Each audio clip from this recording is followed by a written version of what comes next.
हरे कृष्णा, दंड प्रणाम आप सभी को। तो आज एक हम बहुत सुंदर विषय लेकर आए हैं, आध्यात्मिक पद। तो हमारे शास्त्रों में बताया गया है कि आध्यात्मिक पद हम कैसे प्राप्त कर सकते हैं और उसका क्या लाभ है हमारे जीवन में। अगर मनुष्य जीवन मिला है तो हमें आध्यात्मिक पद प्राप्त करना चाहिए। तो सबसे पहले हम जानेंगे कि आध्यात्मिक पद होता क्या है। प्रामाणिक शास्त्रों का निर्णय है कि सारे जो मनुष्य हैं वो कर्म, ज्ञान और योग को परित्याग करें, कि केवल भक्ति को ग्रहण करें, है ना। इससे भगवान श्री कृष्ण पूर्णतः प्रसन्न हो जाते हैं, तुष्ट हो जाते हैं। जब हम भगवान कृष्ण की भक्ति को स्वीकार करते हैं अपने जीवन में, हम 100% शरणागत हो जाते हैं। तो भक्तों को और अन्य साधुओं को अत्यंत प्रिय होने के कारण भगवान स्वयं कहते हैं कि भगवान में अगर हम श्रद्धा जागृत करें और भक्ति द्वारा भक्ति जो है उन्हें प्राप्त करें, है ना। ये जो भक्ति योग को अगर हम अनुशीलन करें तो ये भगवान के प्रति प्रेम हमारा धीरे धीरे बढ़ाता है और ये चंडाल तक को भी शुद्ध करने वाला है भगवान की भक्ति।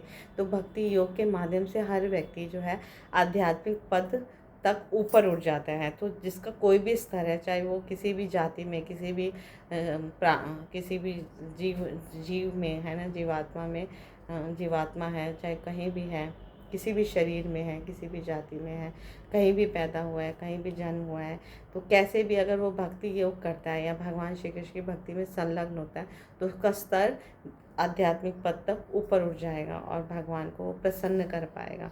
तो यहाँ पर भगवान ये निष्कर्ष बताते हैं कि पूर्ण पुरुषोत्तम भगवान तक पहुँचने का एकमात्र उपाय केवल भगवान श्री कृष्ण की भक्ति है। तो ये भक्ति अभिधेय कहलाती है। ये सभी प्रामाणिक शास्त्रों का निर्णय है। सारे शास्त्रों का निर्णय जो है वो भगवान श्री कृष्ण की केवला भक्ति है, अनन्या भक्ति है।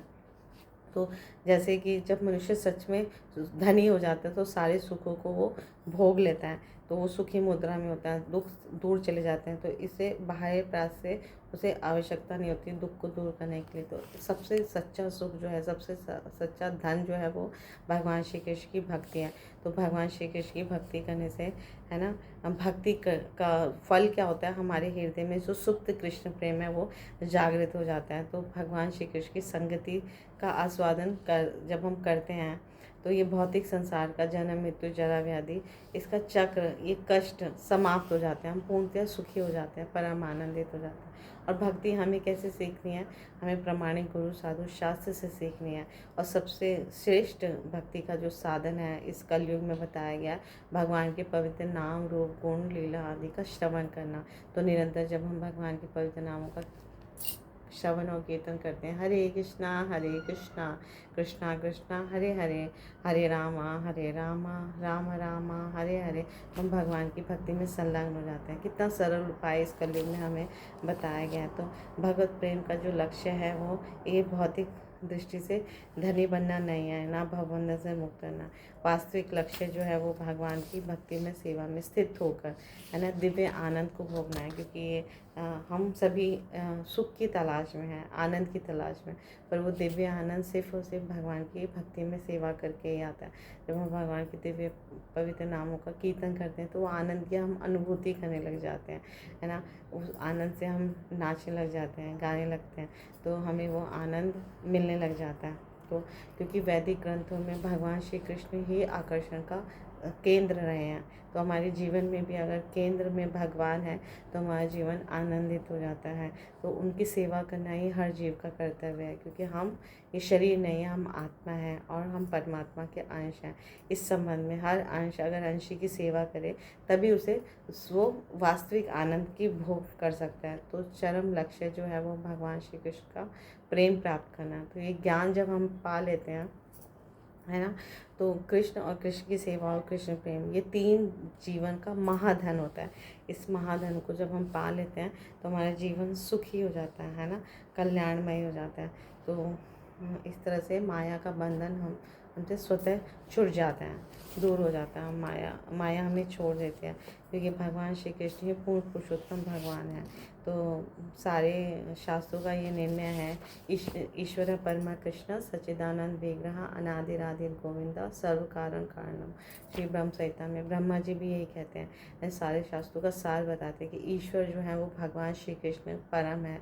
उनका विग्रह सच्चित आनंद से बना हुआ है ना, शाश्वत है, चिदानंद है, आनंदमय है, और वो अनादि कारण, सब कारणों के आदि कारण वही हैं, है ना। सब मूल कारण वही हैं। तो अगर हम भगवान श्री कृष्ण की भक्ति में संलग्न होते हैं, उनकी सेवा करते हैं, तो हमारा जीवन धन्य धन्य हो जाएगा और माया का जो पाश है उससे हम छूट जाएंगे।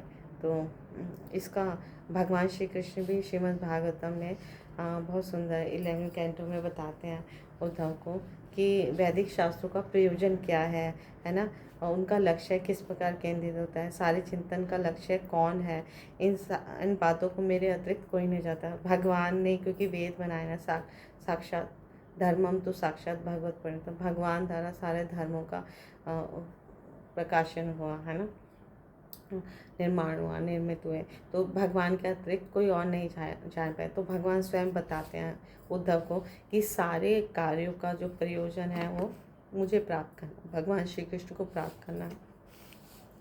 वैदिक साहित्यों का उद्देश्य विभिन्न मानसिक चिंतनों द्वारा मुझे जानना है, भगवान श्री कृष्ण को जानना है। तो हर व्यक्ति मेरे विषय में तर्क करता है। मुझे और माया में अंतर करना सारे वैदिक ग्रंथों का सार है ना। मनुष्य माया पर विचार करने पर मुझे समझ पाता है। इस तरह वह वेदों के विषय में तर्क करने से मुक्त हो जाता है और अंतिम निष्कर्ष के रूप में मेरे पास होता है, तब तुष्ट होता है। ये स्वयं भगवान श्री कृष्ण कह रहे हैं कि परम तुष्टि उसको तभी मिलेगी किसी जीव को जब वो मेरे शरणागत होगा, मेरा दिव्य ज्ञान किसी को मिलेगा। तो भगवान श्री कृष्ण का दिव्य स्वरूप अनंत है, उनका ऐश्वर्य भी अपार है। वे अंतरंगा, बहिरंगा और तटस्था सभी शक्तियों के स्वामी हैं, पूर्ण पुरुषोत्तम भगवान है।